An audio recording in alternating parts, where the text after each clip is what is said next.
May it please the court, counselors, Ms. Partin. Ladies and gentlemen of the jury, good morning. Good morning. It's been a long week and a half, almost 2 weeks. I appreciate sincerely the time and attention that you have given this very important case. And I told you about the dates of March 6th, 7th, and 8th in opening. And March 6th, March 7th, and March 8th of 2018 are important dates in this case. Because those were the last few days of 3-year-old, 32-pound, 3-foot-tall Hannah Weshy's life. And on those last 3 days, you've heard testimony and you've been presented evidence regarding those last 3 days. We walk you through what happened in those last 3 days. And it's important to note, and Judge Stevens has already indicated this, that opening statements, closing arguments, those are not evidence in this case.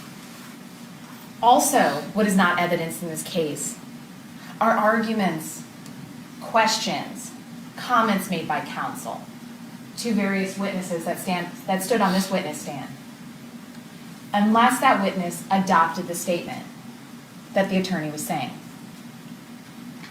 So we've talked about this. You've heard evidence. You've heard testimony. What is the evidence in this case? What have you heard? And ladies and gentlemen, it's been a long week, and I'm going to draw your attention back to the beginning of this case. And you heard testimony from EMT Evan Reedy. And he said he responded to 4050 Shank Road, Hanover Township, Butler County, Ohio, on March 8, 2018 in the early morning hours. He told you that when he arrived, he found, and you'll have that EMT report to look at. You can look through that. But when he arrived, he found 3-year-old Hannah Weshy lying unconscious on the couch. He told you that he immediately noticed bruising on her face and on her chest. And I will draw your attention to State's Exhibit 41. Ms. Sheehan, I sincerely apologize. Please continue. Apologies, ladies and gentlemen. Technology sometimes fails us, and the best laid plans.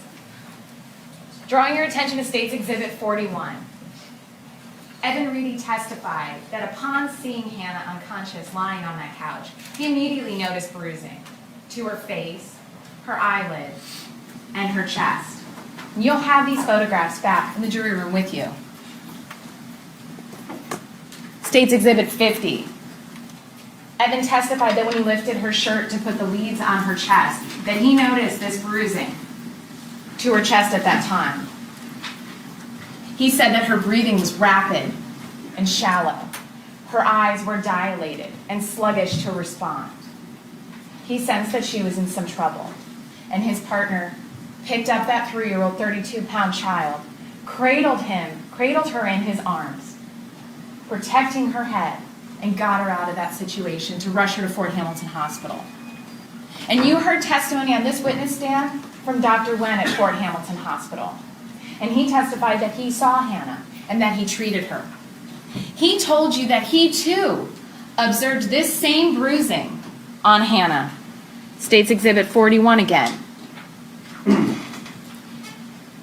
He told you how at this point her right pupil was no longer reactive. And he saw, during an exam, blood behind her eyes. He saw bruising not only to her chest, State's Exhibit 50 again, but to her chin, State's Exhibit 44. Dr. Wen noticed this bruising at that time. He ordered a CT scan to see what's going on in Hannah's head, what's happening here. And because they suspected a head injury, she was air cared to Cincinnati Children's Hospital. And hospital personnel both at Cincinnati Children's and at Fort Hamilton knew that this was a possible head case, that there was possible injury to the head. And they treated that patient, 3-year-old Hannah Weshy, extremely carefully as a result.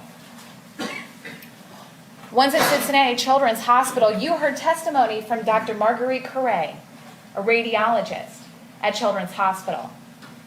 She sat here right on that witness stand, and she told you that she examined not only the CT scans that were taken from Fort Hamilton Hospital, but she also examined and looked at and interpreted the CT scan that they took at Children's Hospital after Hannah had underwent surgery at that point. And she determined that Hannah had a recent bleed to her head, to her brain, a subdural hemorrhage to the right side of her brain. And she told you that it was pushing the brain. That subdural hemorrhage was pushing the brain to the left side. There was a midline shift of that brain. And she told you that shifting of the brain is caused by injury to the veins inside that subdural space. Injury to those veins, shearing to those veins. She told you that this was an acute bleed. Acute. One that recently occurred. A recently occurring bleed. And she told you when there is this type of mass effect on this brain, subdural hemorrhage, midline shift, this was a recent injury. And what was the cause? Dr. Curry told you. This was significant trauma. She told you that she only expects to see this kind of injury in cases of abuse or car crashes. That's what she told you. And she told you that she would not see this type of injury in a garden variety, her words, garden variety fall, garden variety childhood fall, or even, she testified, a series of normal, typical childhood falls. And ladies and gentlemen, she showed you State's Exhibit 18.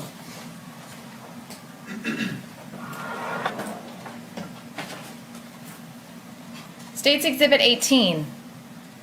Dr. Curry went over this exhibit with you, ladies and gentlemen of the jury, and she showed 3 different CTs.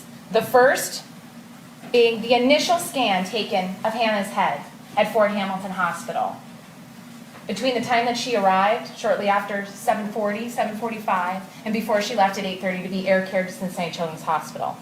The follow-up CT, the middle image here, was done at Cincinnati Children's Hospital after she had had a craniectomy to remove part of her skull to allow that pressure to be released, that pressure to go somewhere. And the brain started to herniate, and you can see it in this image, to herniate outside of that bone. At that craniectomy, they also evacuated that subdural bleed. They got rid of that bleed. They tried to drain that bleed to correct that midline shift, to try to save Hannah Weshy's life. And Dr. Cray told you this third image.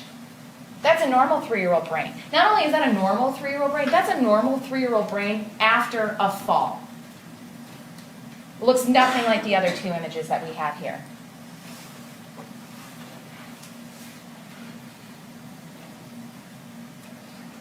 Dr. Curry even told you that a fall from a second story wouldn't create the type of injury that we're seeing in Hannah Weshy's brain.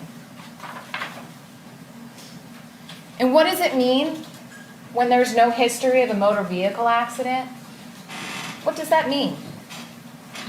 That means that somebody caused this injury to this child. Somebody caused it.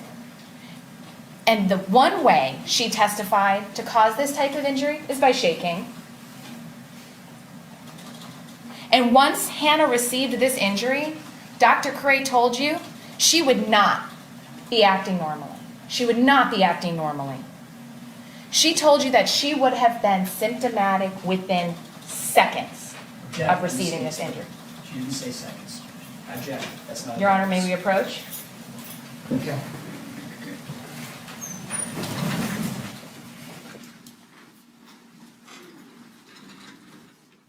Objection be overruled pursuant to the conversation as she and Vincent. Dr. Cray told you that she would not have been acting normally after receiving this injury. And within seconds, she would have been symptomatic. That was her testimony. You also heard some pretty technical testimony by Dr. Young. He's the ophthalmologist at Cincinnati Children's Hospital.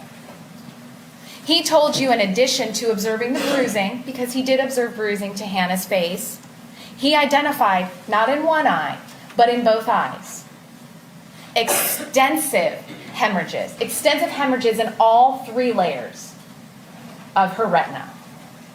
And ladies and gentlemen, you'll have these exhibits as well.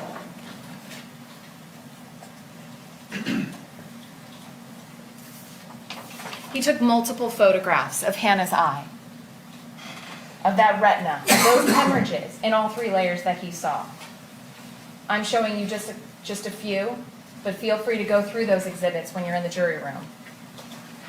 State's Exhibit 31. This is a exhibit of her right eye, and it shows the bleeds. It shows the hemorrhages. It shows the blood that is not supposed to be in a normal eye. State's Exhibit 34, the patient's left eye. You can also see the bleeding, the hemorrhages, the extensive hemorrhages that are contained in Hannah's left eye at the time these photographs were taken.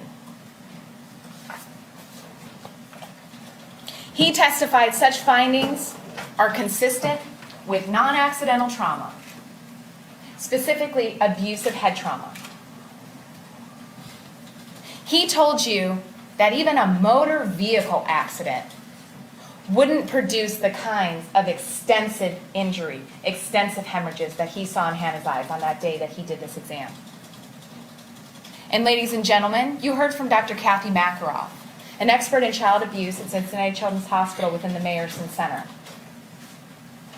In addition to reviewing her pediatric records, her children's records, the radiology film, she actually said that she met with the radiologist on this case, and she went through that film with the radiologist.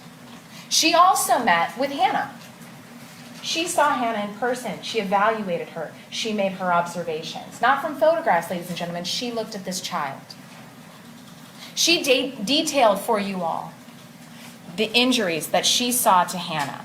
State's Exhibit 41 through 68.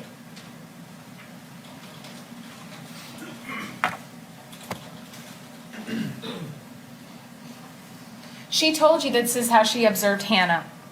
She saw the bruising to her eyelid. She saw the bruising to her face. She saw the bruising to her chest. State's Exhibit 42, the bruising to her chin. State's Exhibit 43. State's Exhibit 44, showing the bruising that was to both sides of this child's chin, the laceration that was to the right side of her chin, the bruising to the left. State's Exhibit 45. State's Exhibit 46, a close-up of the injury that Hannah had to her eye. She detailed that this was on the eyelid, under the eyelid, on the inside of the eye. State's Exhibit 47, the laceration to the left side of her face. That laceration, ladies and gentlemen, you can still see that at autopsy. The injury to her ear. And Dr. Makaroff told you, this isn't an injury that, oh, it's just in one part of the ear. It was in 3 parts of that ear, the top, the middle, and the inside. And when she flipped that over, she showed you there was discoloration, didn't know if this was a bruise. State's Exhibit 48. State's Exhibit 49. Hannah had bangs, dark hair. When they pulled it back, this is the bruise on her forehead. State's Exhibit 49 that you can view. State's Exhibit 50, the extensive images, the extensive bruising seen on that chest. State's Exhibit 51. State's Exhibit 52, the bruising to the flank of this child, the side. State's Exhibit 53, the same. She also noted injuries that maybe were less concerning, injuries that maybe were from just being a normal toddler, a normal 3-year-old. They get bumps and bruises, they get scrapes. But she did a thorough examination. She has no agenda here. She wants to show you everything that she saw. State's Exhibit 54. State's Exhibit 55. She pointed out that a bruise on the knee, that's pretty typical. Not a bruise to the inside of the knee. That is not a typical place that a toddler gets an injury. State's Exhibit 56, the same. State's Exhibit 57, a small cut to her foot. And State's Exhibit 58, the other leg, the right leg, and the bruising seen there. Again, not necessarily concerning injuries, but ones that should be made part of the record. State's Exhibit 59. State's Exhibit 60, the other side of the flank, the other side of this child. And she did say this was concerning. State's Exhibit 61, the injury to her shoulder. Again, a concerning bruise. State's Exhibit 62, some redness to her arm. State's Exhibit 63. She pointed out the bruise on this child's left arm. That was concerning. That's not from the IV. She said she had 2 IVs. This is not bruising from that IV. State's Exhibit 64, ignoring the red mark. She said that that was from medical intervention, the mark to her shoulder.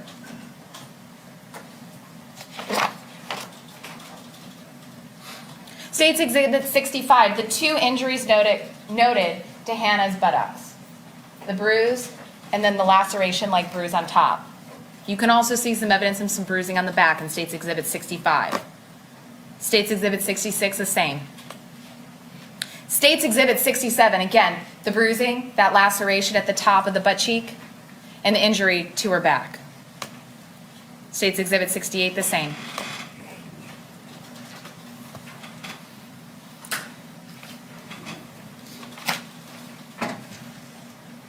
Dr. Makaroff told you that Hannah had bruises to protected areas of her body, areas that you would not injure in a fall. She told you Hannah was a normal, developing, medically healthy child with no exposure to any illness that would predispose her to injury, to abnormal bleeding, not even hepatitis C. They checked that out, ladies and gentlemen. They're looking for other explanations other than child abuse.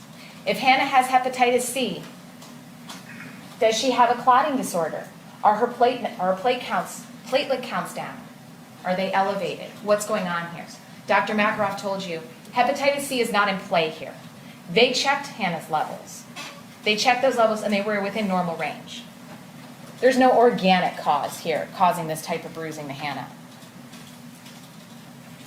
She told you that the location and the pattern of these bruises is highly suspicious and concerning for child abuse. And even before Dr. Makaroff saw Dr. Young's ophthalmology results, she didn't even see those yet on March 8th, 2018 when she examined this child. She diagnosed definite child abuse, child physical abuse, including abusive head trauma. She told you that the trauma to Hannah's brain, it's not accidental. She sees simple falls all the time.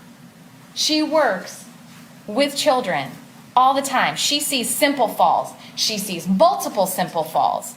She's seen falls that are from a caregiver's arms. They don't cause that type of bruising that you saw in the state's exhibits. They don't cause the type of injury to Hannah's brain that you've heard testimony about. She said this type of injury was the result of shaking and or impact. We don't know. It's consistent with both. And she unequivocally testified that you can shake a 3-year-old. Absolutely. Unequivocally told you that. And she told you with this degree of injury and Hannah's progression that Hannah would not have been acting normally. She would not have been walking. She would not have been talking. She would have not been taking off her coat, asking for donuts. She would not have been acting normally. And she would have started showing symptoms soon after receiving, shortly after receiving this injury. Potentially even immediately. And ladies and gentlemen of the jury, going into this case, you know that she did not survive these injuries. We know that going into this case. And we know that that damage to her brain was just too much. And she succumbed to those injuries on March 18th of 2018 at Cincinnati Children's Hospital. She stayed there 10 days. But she never regained consciousness. You heard from Dr. Dorothy Dean. She's the forensic pathologist who was not consulted in this case. She actually did Hannah's autopsy. And she noted bruises that were still visible on Hannah's body 11 days later. Bruises that are still visible. She testified that she saw 2 bruises on the back of the head. Bruises that were only visible after shaving Hannah's hair. State's Exhibit 76.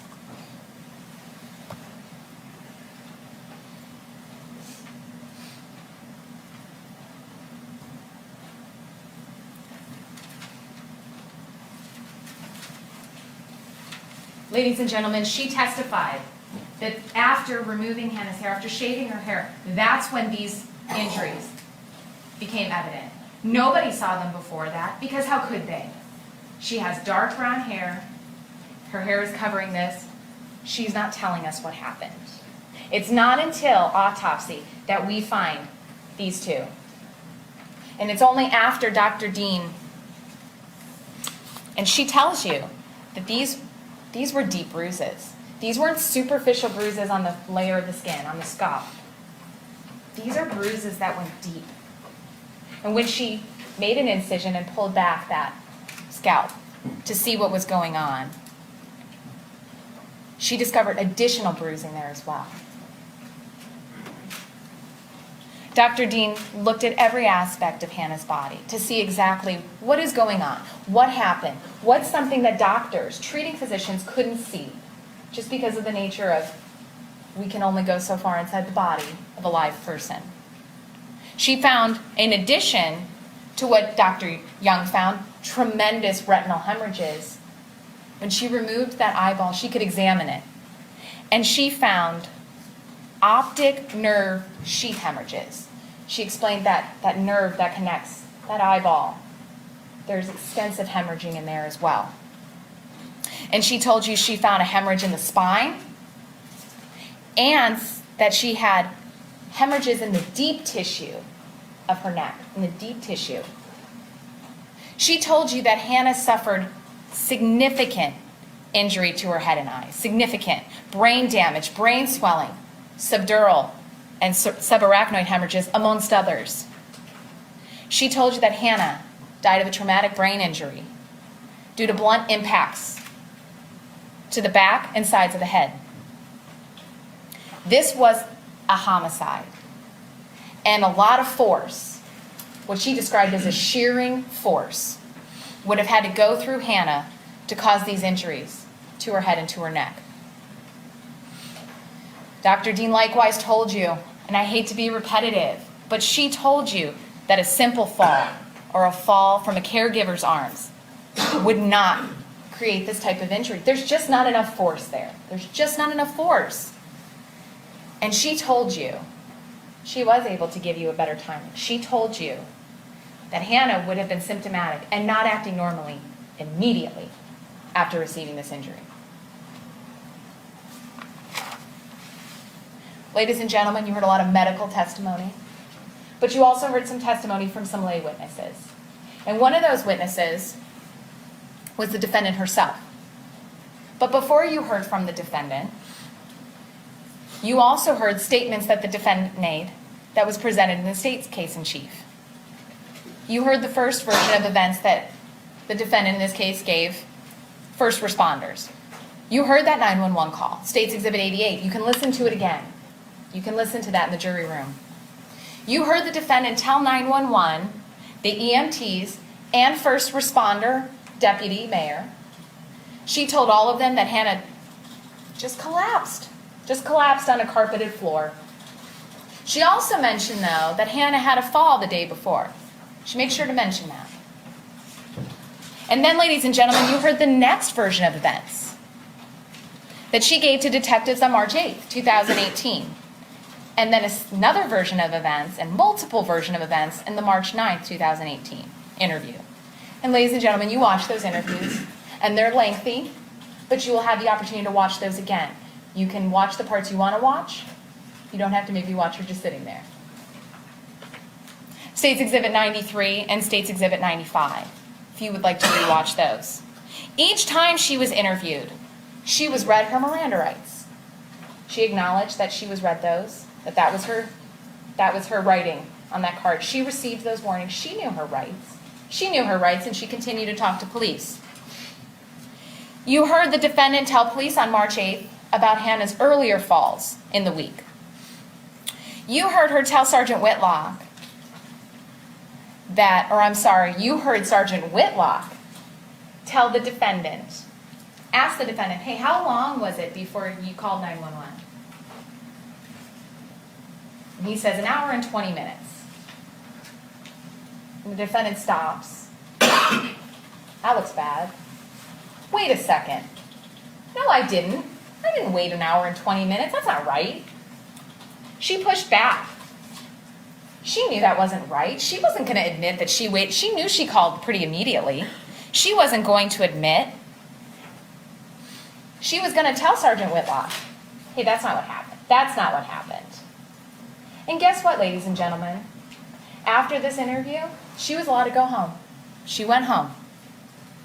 On March 9, 2018, defendant comes back for some more questioning. But this time, it's not a general fact finding. This time, Detective Turner and Detective Hensley, they have photographs now of Hannah's injuries that they can ask the defendant about. Explain these. Do you have an explanation for these? Can we get some more information on how Hannah got hurt? And you saw the defendant go through these exhibits. The exhibits that we presented you in court, the defendant looked at those exhibits and went through one by one, trying to identify where the injuries came from. And I'll submit to you, ladies and gentlemen, there were no tears. There was no looking upset when she was handed these photographs of that child with these injuries lying unconscious in that bed, in that hospital bed. No tears, no emotion. But more importantly, ladies and gentlemen, you heard the defendant's explanation for Hannah's injuries.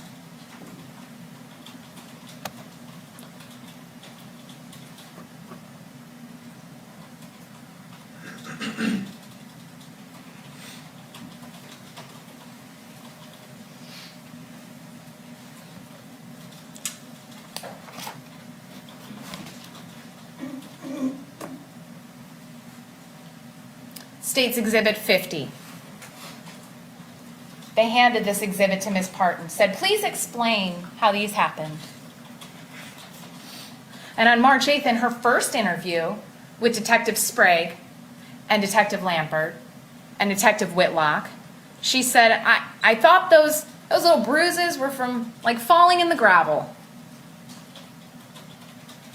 On March 9th, the next day at 10:17 a.m., we hear a slight twist on it. We're getting more details. She had on cowboy boots, and she was running on the gravel, and she tripped on the heel of her boot. She went down, and it looked like she got those pebble bruises from where she fell. An hour later, March 9th, she tells you, I was like, Hannah, you know you can't do this. And she mimics poking that child's chest, angrily speaking to that child while poking her chest. March 9th, 2 minutes later, she tells you, I remember grabbing her and squeezing her.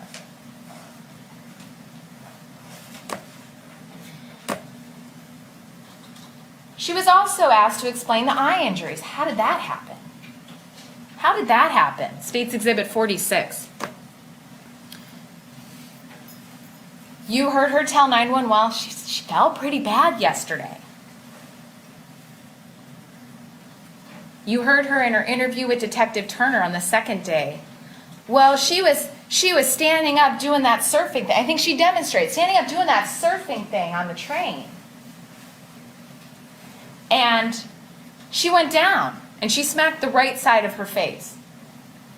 Ladies and gentlemen, look at the bruises. It's not the right side of her face. It's not an explanation. And then about 9 minutes later, she says, yeah, I think that bruising's from when she fell off that choo-choo train. You saw that train, ladies and gentlemen. You saw that train. You saw how high it was off the ground. She said, I noticed her eye then. Within that same time frame, 10:34. Well, she fell on her face when she fell off that choo-choo train. Oh, but yeah, it was the left side of the face. That's right, it was the left side.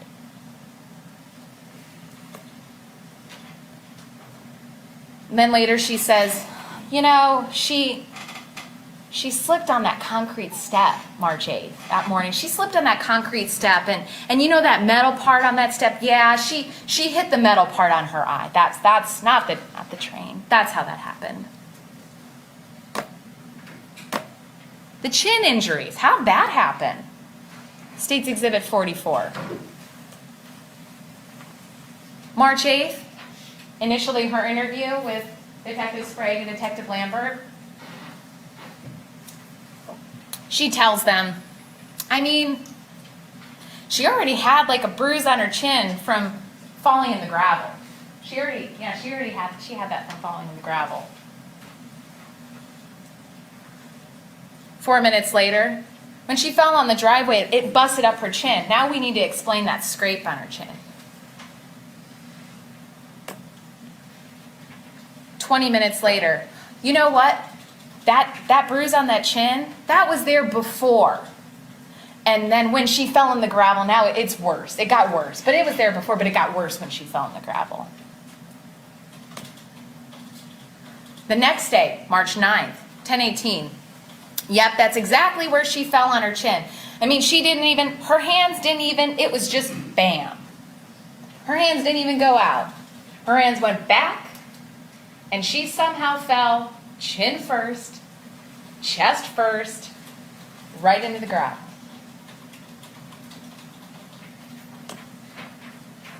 $11:09. I smacked her on the chin for doing the catch-up. 1 minute later, I said, Hannah, you can't do the catch-up. And I got mad, and I just slapped her on the side of the head and went like that. Detective Turner illustrated what she did. Closed fist. Went like that a couple times.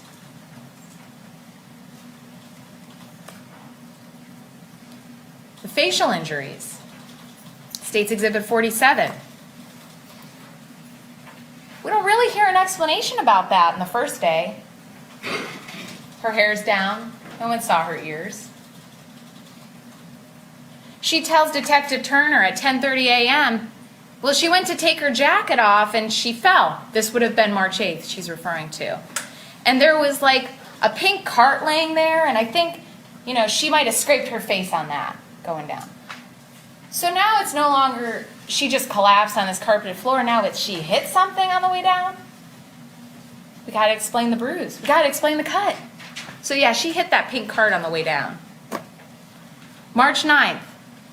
And she fell like that, and there was a wheel. She's referring to the cart, and I think she might have hit that. Okay. More details. More details. She hit a wheel. March 9th, 11:07. I slapped her upside the head.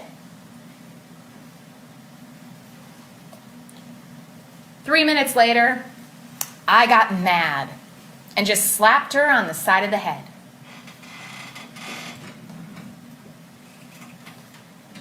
Ladies and gentlemen, Hannah lost consciousness on March 8th, 2018. She never regained it. What's the explanation there? State's Exhibit 41 shows how Hannah looked that day. You heard the 911 call on March 8th. All of a sudden, she just passed out. You heard her tell the EMT, he testified that she, the defendant, told the EMT that she fell the day before and hit her head hard.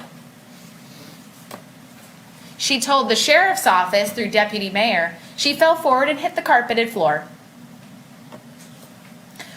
March 8th, 11:42, her interview with Detective Sprague and Detective Lambert. She went to take off her jacket and fell forward. March 9th, the next day. Again, she went to take off her jacket and she just fell. 12 minutes later, she fell in the door and hit the concrete step. Well, that's new. That's new information. New detailed information that she provided. 10:54, a few minutes later. Well, when I opened the door, I dropped her. And I slipped and fell. And then she hit that concrete step. She hit that concrete step really hard. But yeah, I was carrying her and I dropped her on that step. And she hit that step. When did she lose consciousness, the detectives ask her. Well, we fell, and I did shake her, but, I shook her to woke her up. I mean, she was unconscious, and I was shaking her to wake her up.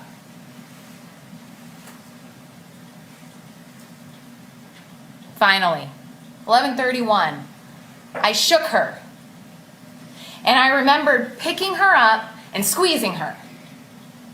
So we have a shake, we have a squeeze, and then I picked her up, and then, yeah, we did fall. I mean, that was true. We fell, but, and she admitted, yeah, she was in trouble.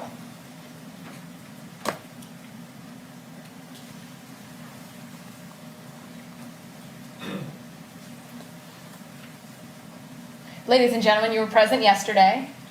You heard the defendant, Lindsay Partin, get up on the stand.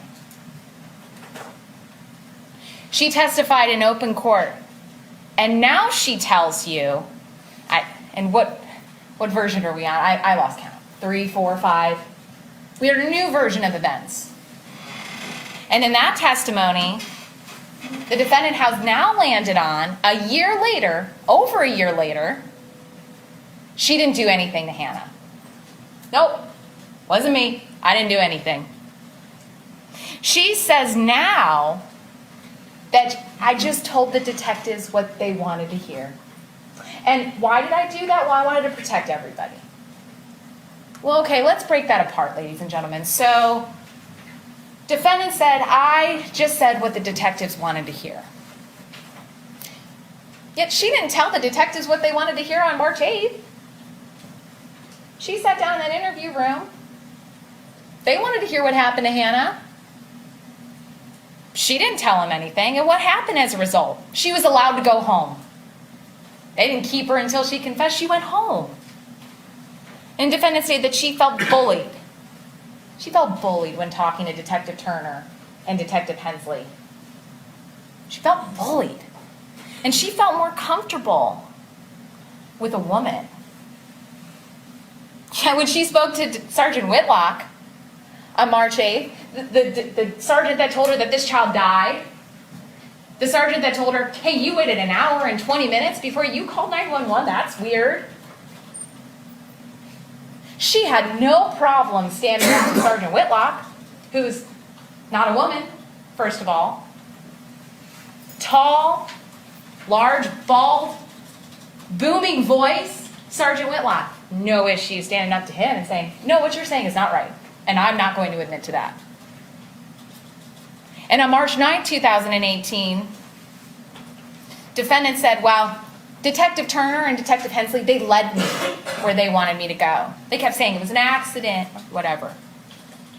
And she said, I just kept telling them what they wanted to hear, but the state would submit to you that she didn't just tell them what they wanted to hear. She provided detailed explanations for what happened.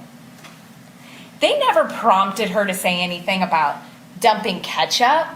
They never prompted her to say anything about Hannah being mischievous. They never prompted her that she, hit Hannah, or that Hannah fell on a concrete step, or that defendant must have been holding her and dropped her. They never said that to her.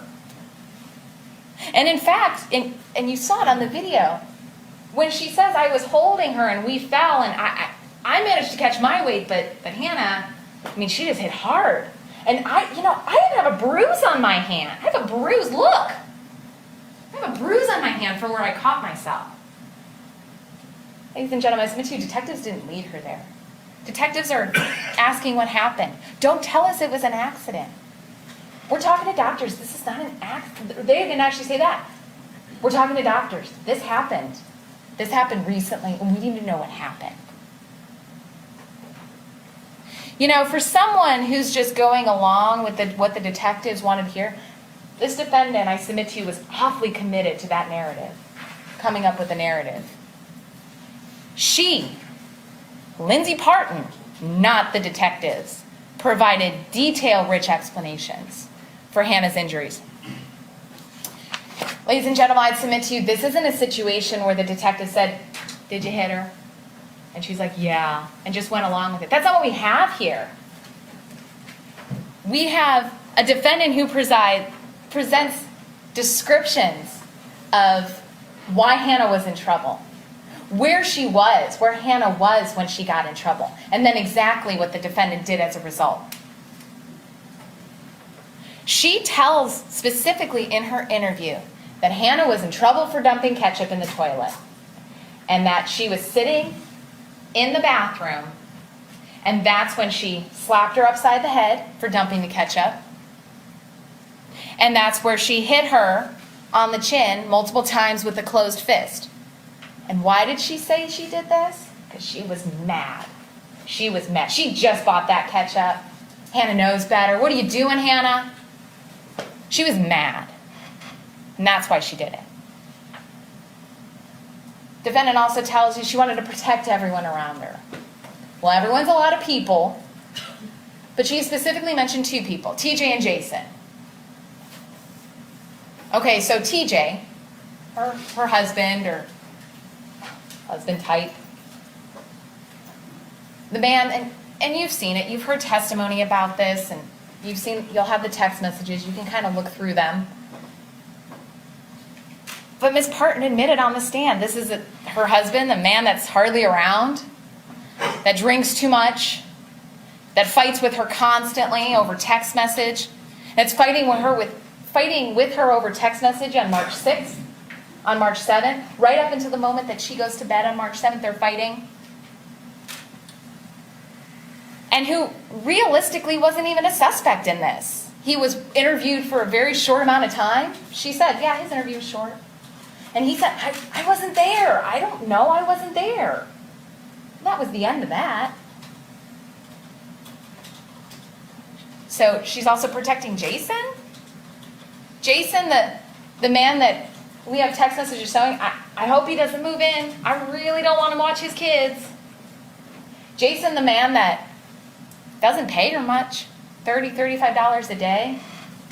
It's not a lot for childcare. Who's behind in paying her? She had all those notations. He owes me money. He's behind. I don't get paid a lot to begin with, and he's behind on those payments. A man that drops off his kid really early in the morning, and she has to now wake up an hour earlier than she used to get KK. She has to wake up an hour early, sometimes more than that. It's not uncommon for a 6:10, 6:15, 6:30 drop off. You saw those notes, ladies and gentlemen. Look through those notes that she took of the drop off in the last month preceding this incident. And I submit to you, a majority of them are before 7.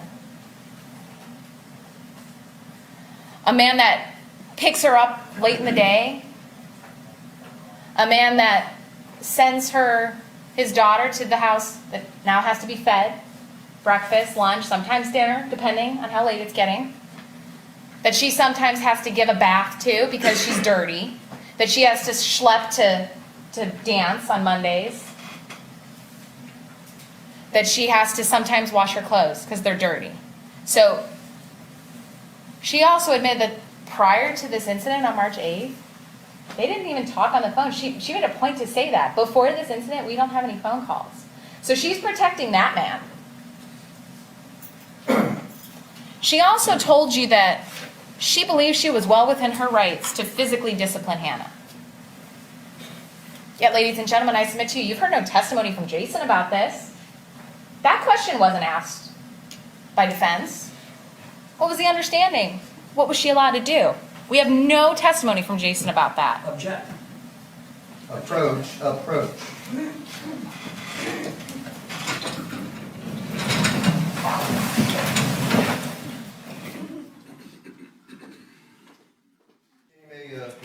Thank you. You've heard no testimony from Jason as to what Lindsay Partin, Hannah Weshy's babysitter, was allowed to do when it came to discipline. But what you did hear was testimony from the defendant about what she believed that she could do if she were to physically discipline Hannah. And ladies and gentlemen, she sat here right on the stand and she told you that she thought it was well within her rights to poke Hannah in the chest, to squeeze Hannah around the middle, to slap her with an open hand across the face, to hit her under the chin with a closed fist? And she even said she thought it was well within her rights to shake that child. And ladies and gentlemen, she also told you that I didn't think that admitting that I poked that child in the chest, that I squeezed that child around the middle, that I slapped that child across the face with an open hand, that I hit her with a closed fist under the chin, and that I shook her. I didn't think I would get in trouble for that.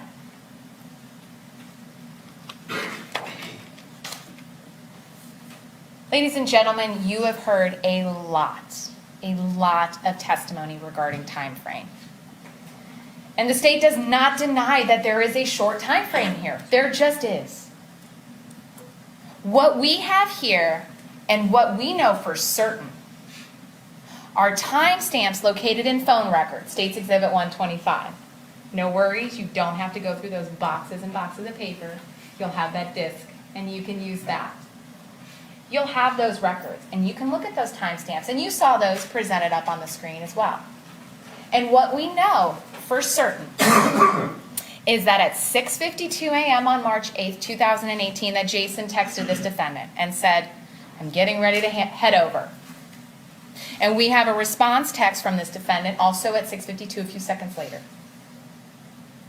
And then the defendant is calling Jason at 7 a.m. and 911 at 7:01. That's our time frame, 6:52 to 7 o'clock. That's what we know from the phone records. Defense is trying to artificially create a shorter time frame by having Jason sit up here and account for every second. How long did it take you to do this? How long did...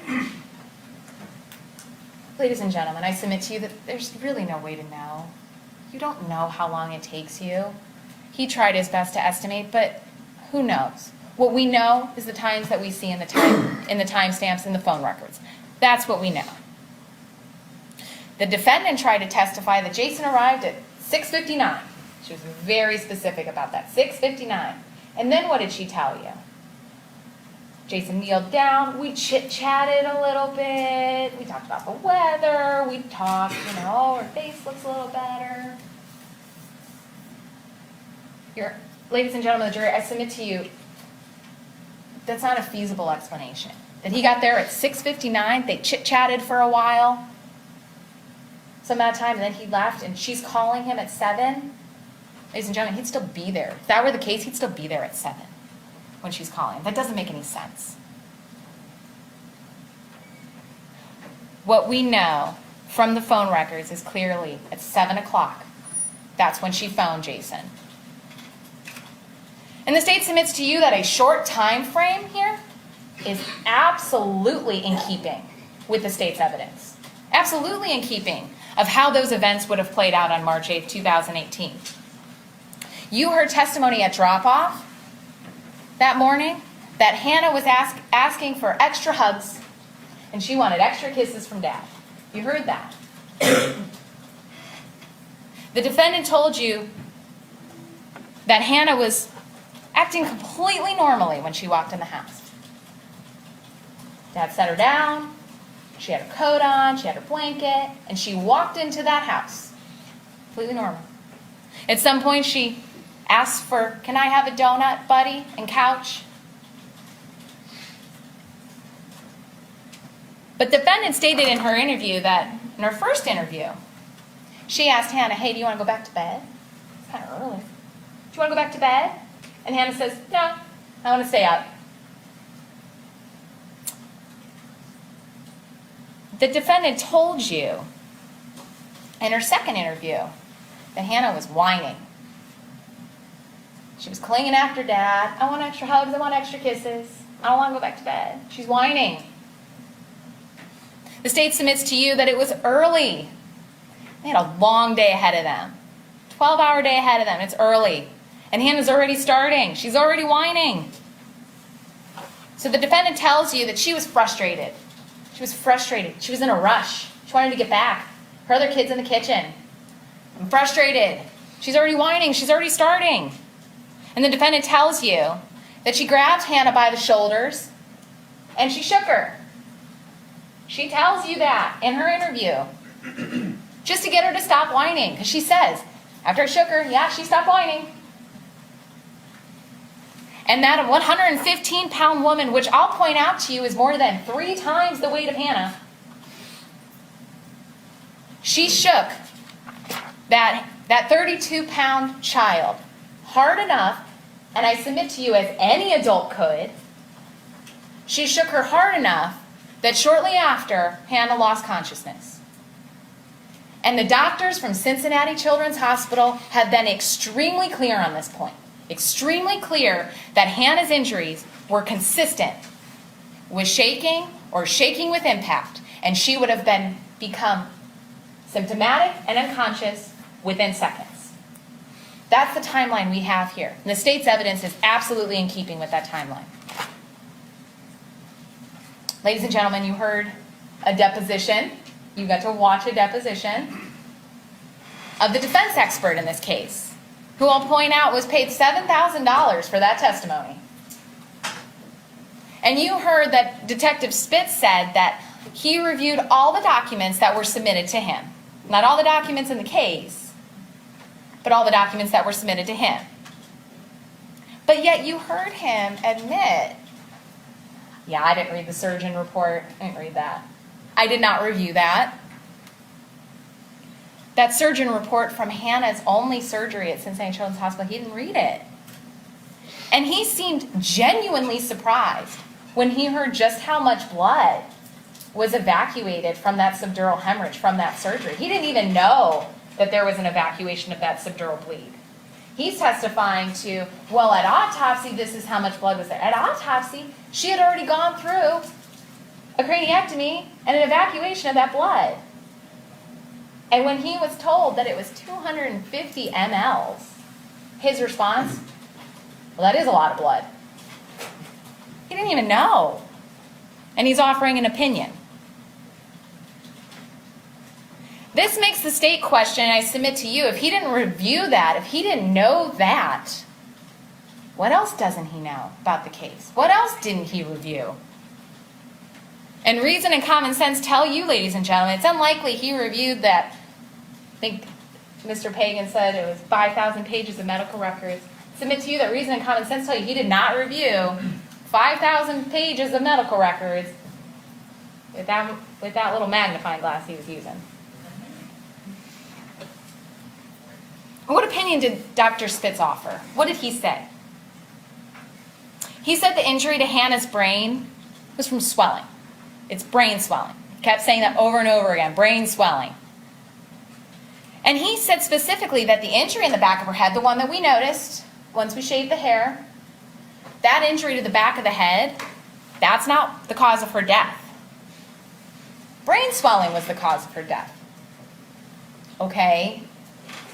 I would submit to you that's kind of like saying, it's not the stab wound that killed him, he bled to death. Cool. Yes. But the swelling, the brain swelling is a reaction to an injury. The brain swells because there's been some sort of injury. But the defense never explains what injury happened here that caused the brain to swell. He doesn't explain that. Ladies and gentlemen, brains just don't swell on their own. There needs to be some sort of injury. He doesn't discuss that. This man's a pathologist, not a pediatrician.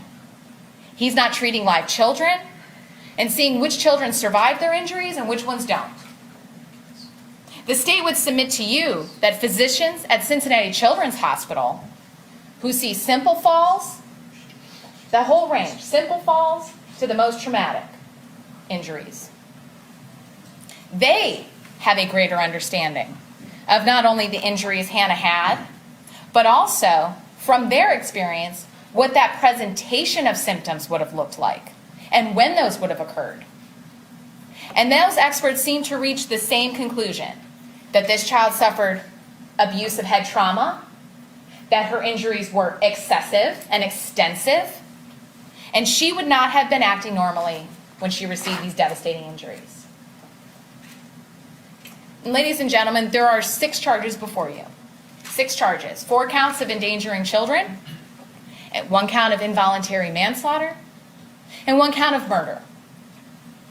And the state of Ohio is tasked with proving each and every element of the offense beyond a reasonable doubt. That is our burden, and we accept that burden. Included, ladies and gentlemen, in each count that is before you is what we call venue, where the offense occurred. And venue, you've heard ample testimony about that.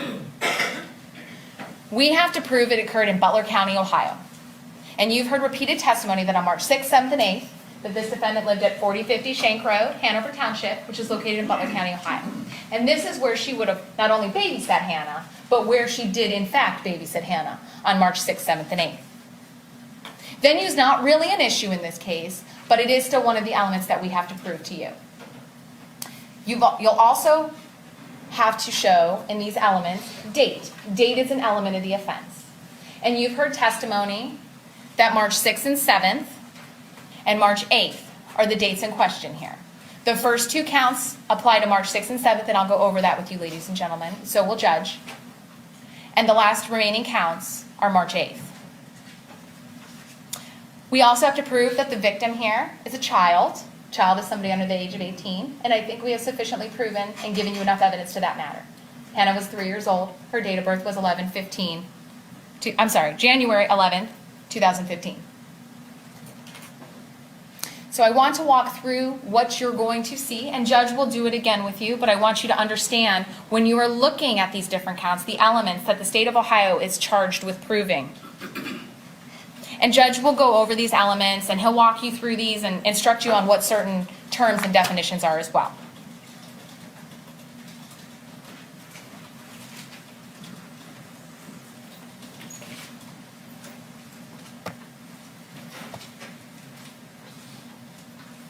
Count 1, endangering children.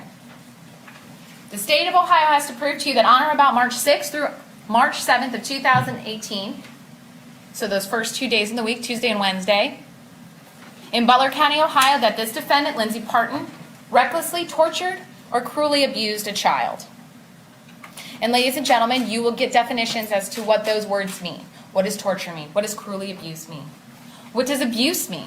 We all have ideas of what they mean, but they do have a legal definition. And count 1 refers to the events earlier in the week, Tuesday and Wednesday, where the defendant would have cruelly abused Hannah, causing significant and severe bruising to her face, to her ear, to her neck and chin, all because defendant said that Hannah had dumped some ketchup in the toilet.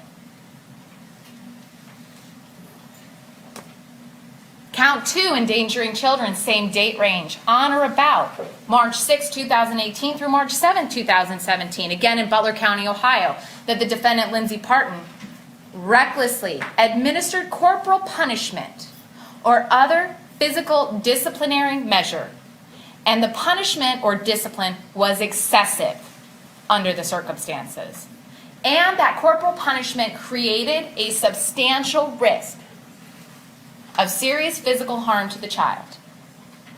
Again, Judge will instruct you regarding certain terms, corporal punishment, what it means to substantially create a risk of serious physical harm, and what serious physical harm is. He will instruct you on all that.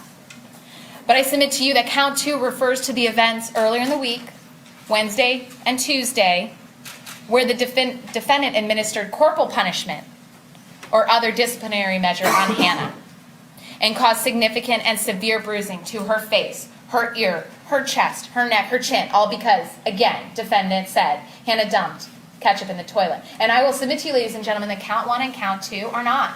Although based on maybe the same acts or actions, it involves a different element. Corporal punishment versus torture or cruelly abuse. And you'll get those definitions. But I submit to you that the way they are presented, she can be found, you can issue a verdict on both. Count 3, endangering children. On or about March 8th, we're now into March 8th, Thursday. In Butler County, Ohio, defendant Lindsay Partin was the person having care and control of, or was in loco parentis of a child. Hannah Wesche, and recklessly created a substantial risk to the health and safety of that child by violating a duty of care or protection. A lot of words, ladies and gentlemen. The state submits to you that, as a babysitter, this defendant had care and control of Hannah Wesche 4 days a week, up to 12 hours a day. She fed her, she bathed her, she did her laundry. And she had a duty to that child to care and protect. And on March 8, 2018, she violated that duty to Hannah. And as a result of that violation, there was serious physical harm to Hannah. And specifically, the traumatic brain injury that we've talked about, and all those accompanying hemorrhages that we talked about.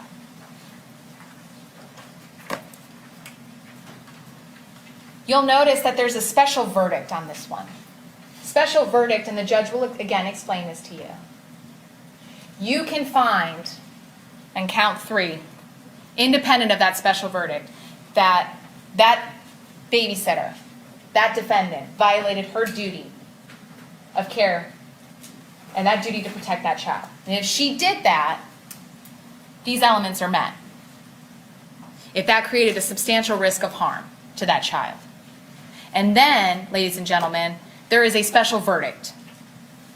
You can additionally find if that child suffered serious physical harm as a result of that violation of that duty to Hannah.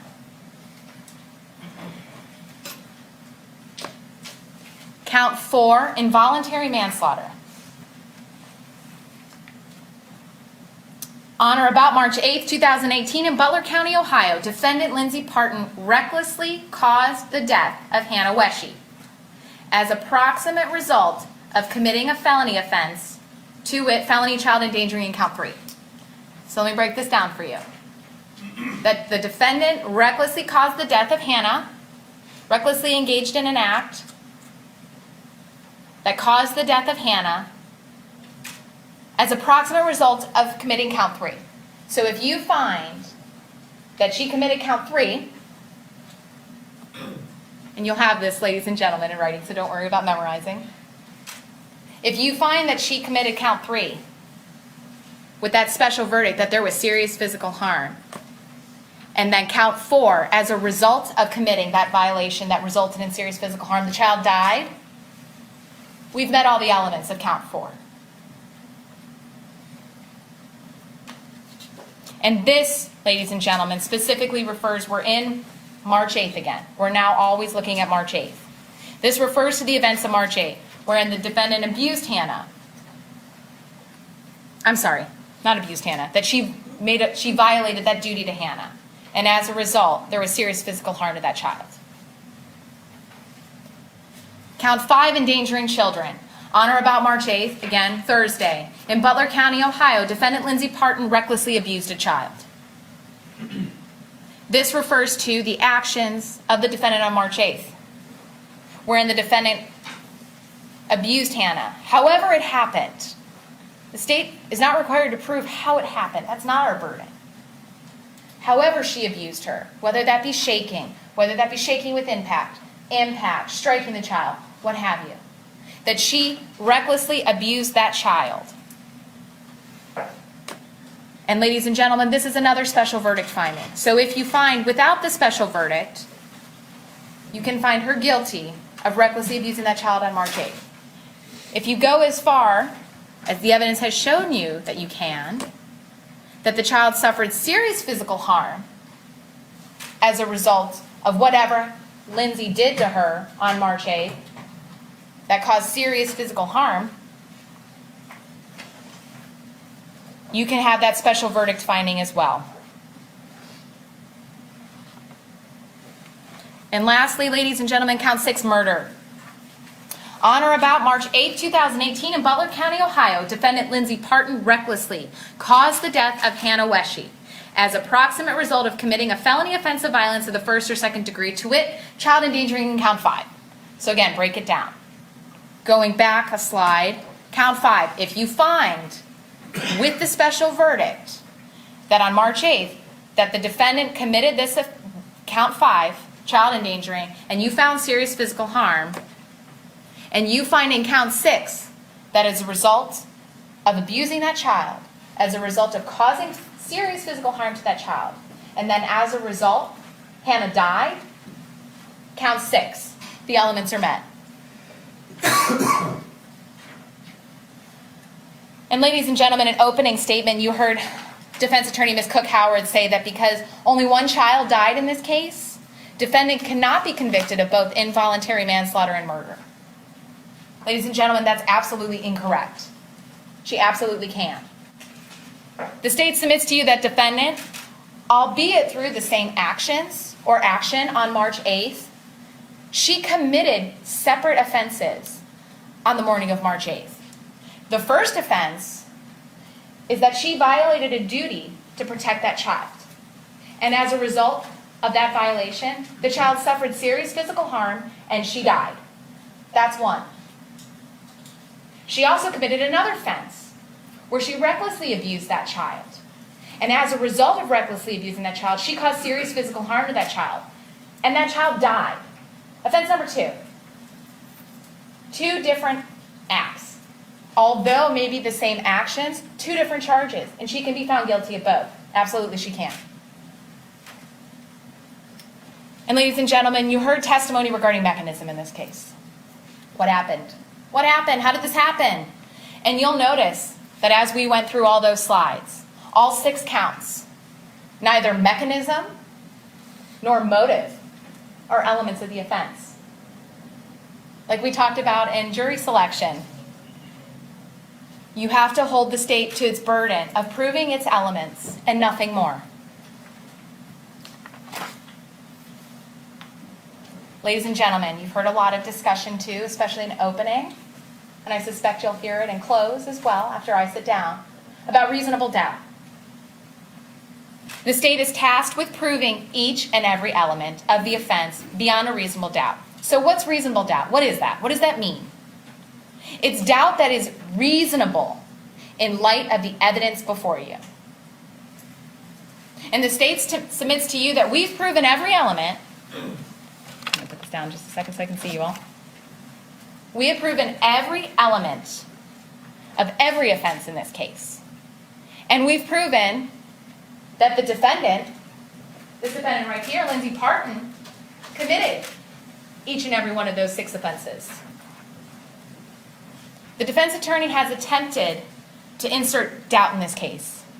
That's what they've done. In addition to the defendant, they've tried to offer some additional explanations to pepper reasonable doubt into this case. Defendant. What else have we heard about?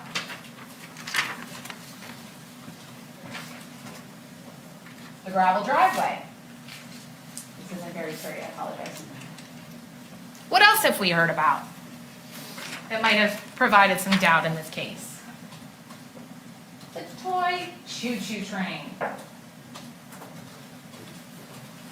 And what else?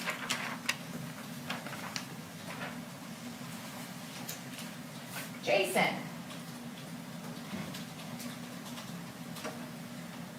And it's up to you, ladies and gentlemen, this is your job, to determine what's reasonable using your collective memory of the testimony and drawing common sense conclusions from the evidence that's before you.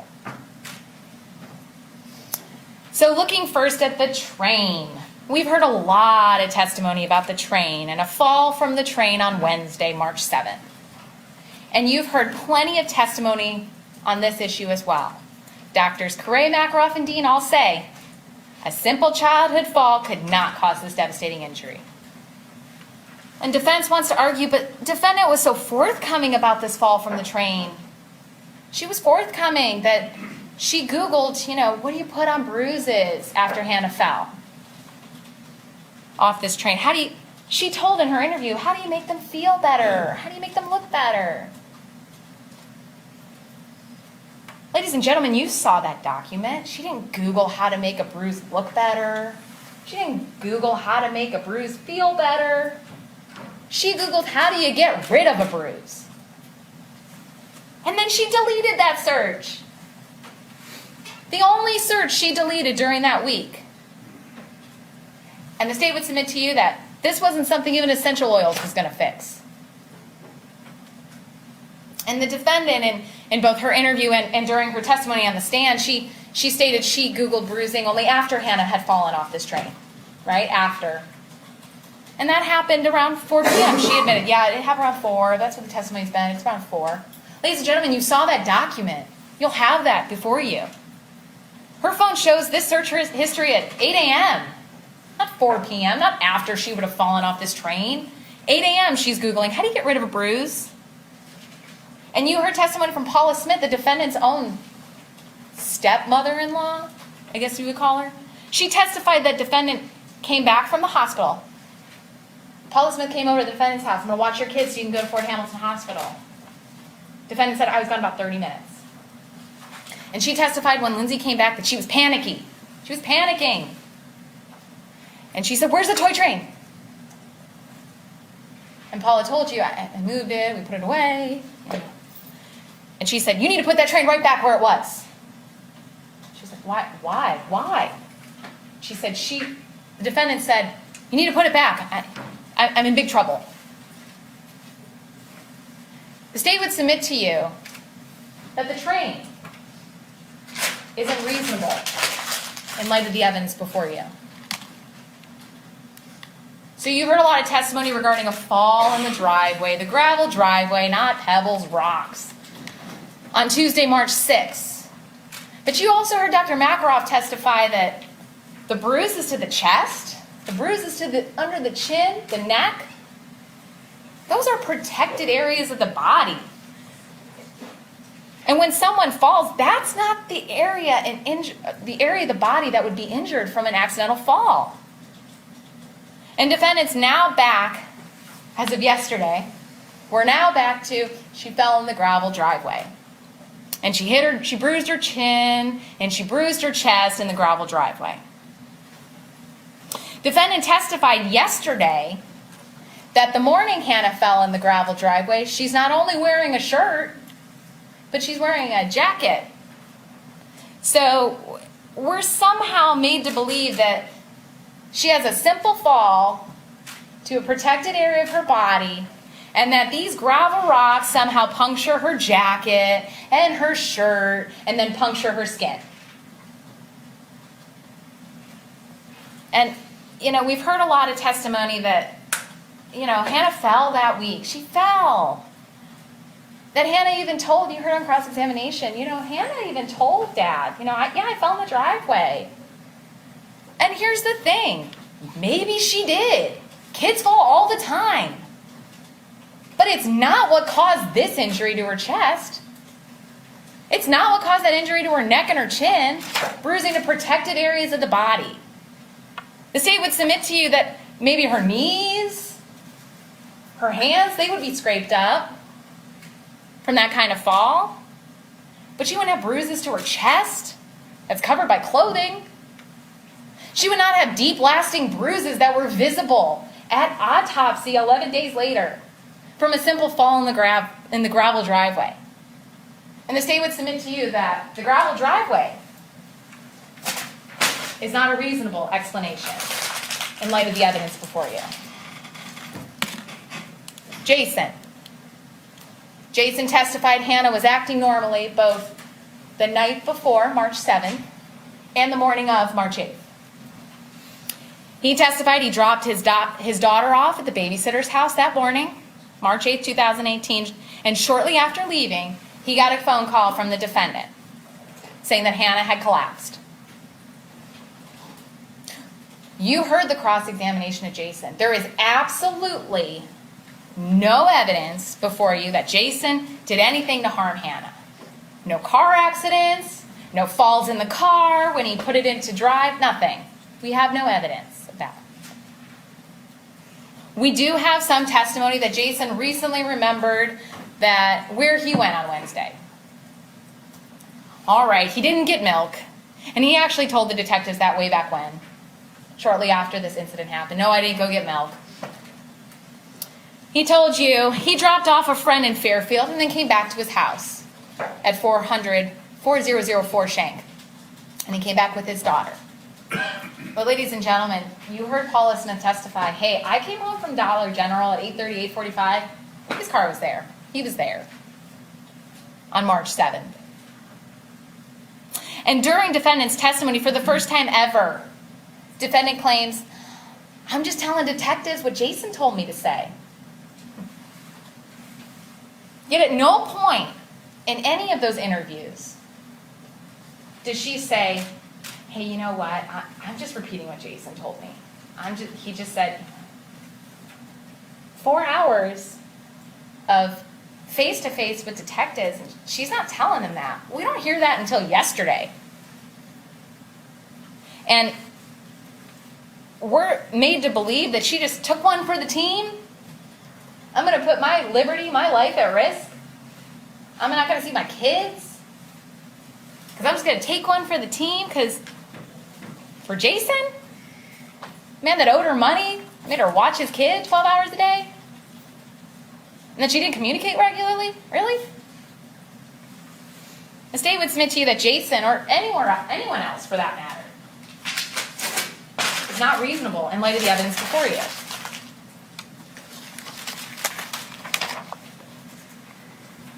You heard some testimony that the defense suggests that Jason was under an incredible amount of stress that week. He got in a fight with another employee. He had some truck accident, that rolling away. But let's take a look at the stress that the defendant was under. She's watching 4 kids from sunup till sundown. She often had Hannah up to 12 hours a day. She had to feed her, sometimes bathe her, sometimes wash her clothes, take her to dance. She had 4 kids, I think all under the age of 4, up to 12 hours a day. And ladies and gentlemen, she was also dealing with some really personal issues as well. And I want to make clear that the state does not make light of the fact that the defendant suffered a miscarriage. We do not make light of that fact. And we don't make light of the fact that she was potentially having some troubles with her husband. We don't make light of those issues. And we're not offering that information of the defendant to harass or embarrass her. We're offering it for the limited purpose of understanding the defendant's state of mind at the time of these injuries, these incidents on March 6th, 7th, and 8th. Defendant admitted in her second interview with police that she had a recent miscarriage and that was very traumatic for her. She did not feel, she said in her interview, she did not feel normal at that moment. That she was trying to work on herself and not get so frustrated. And she admitted to feeling in over her head. And ladies and gentlemen, although that in no way excuses the behavior that we have here, and I ask you to not insert sympathy into your considerations, it does provide you with a potential motive for why the defendant would have snapped and hurt Hannah. And the state asks you to consider these things and the impact it would have had on the defendant, on her state of mind, during the time period before you, March 6th, 7th, and 8th. And ladies and gentlemen, you got to hear firsthand from Lindsay Partin herself. You got to hear her testify. And you heard the stories. You heard the changing, evolving, inconsistent stories she told. You'll have those recorded statements to listen to. You can go back and listen to the inconsistencies, the denials, and the admissions. And in those statements, you heard her admitting to causing multiple injuries to Hannah on the days leading up to the day that she went unconscious. You heard her admit to poking her chest, squeezing her chest, slapping her upside the head, hitting her with a closed fist, and then finally on March 8th, shaking her. And the state would submit to you, ladies and gentlemen, that none of these other explanations are reasonable in light of the evidence before you. So you're left with one reasonable explanation for Hannah's injuries. on March 6th, 7th, and 8th, including that fatal injury to 3-year-old, 32-pound, 3-foot-tall Hannah Wesche. And that explanation, ladies and gentlemen, is Lindsay Partin, sitting right there. And you heard denial after denial, but that truth finally came out.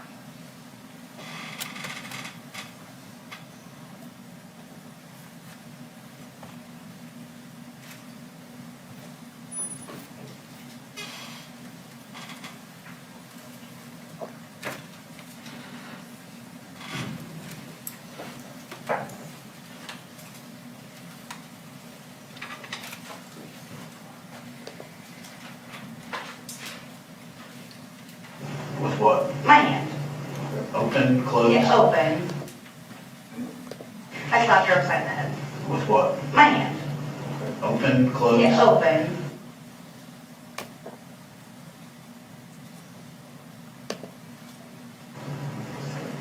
Hannah, you know better.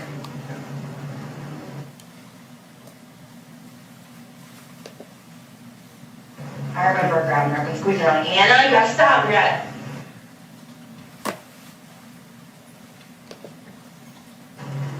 I smacked her on the chin for doing it, so it was the same thing.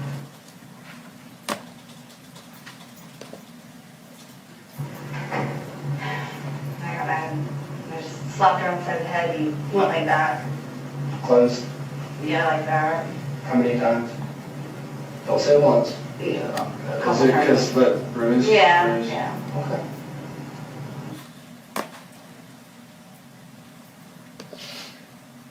Well, so she didn't want him to go to work. And he's like, I gotta go. So he rushed out, and I was like, Hannah, you can't do that. Daddy's gotta go to work. You shook her. Yeah.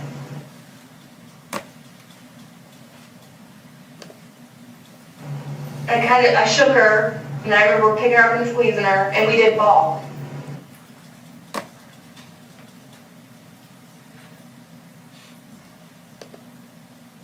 I mean, just enough to where, Hannah, you know better than to do that. Why would you do that? Your dad's late. We can't do that. You know better than that. What are we gonna do tomorrow morning? Ladies and gentlemen, the defendant testified she was with Hannah on the morning of March 8, 2018 for no more than 30 seconds.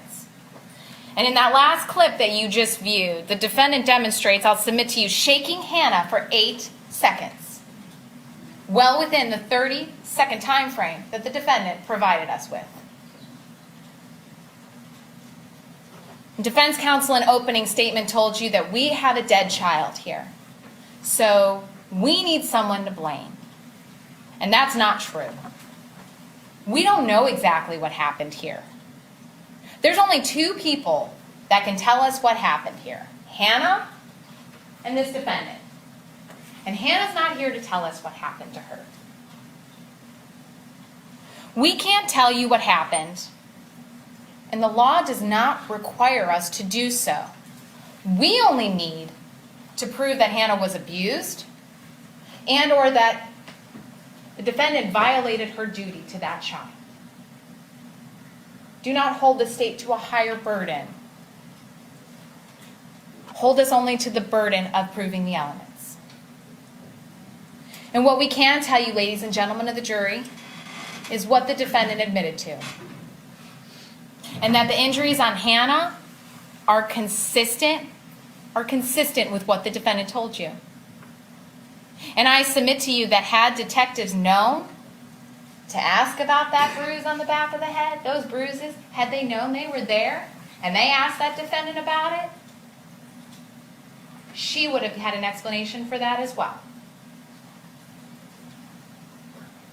Ladies and gentlemen of the jury, I would respectfully ask you, after looking at all the testimony and the evidence, and drawing your reasonable conclusions therefrom, that you find the defendant guilty of endangering children for torturing or cruelly abusing Hannah Wesche on March 6th or 7th.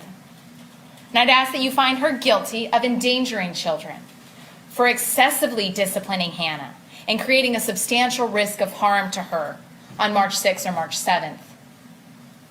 And guilty of endangering children for violating a duty to care for and protect that 3-year-old child on March 8th, and that resulted in serious physical harm to Hannah.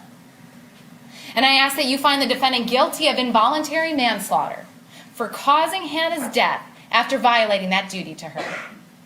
And that violation resulted in serious physical harm to that child on March 8th. And I ask you to find this defendant guilty of endangering children for abusing Hannah on March 8th in a way that caused serious physical harm to her.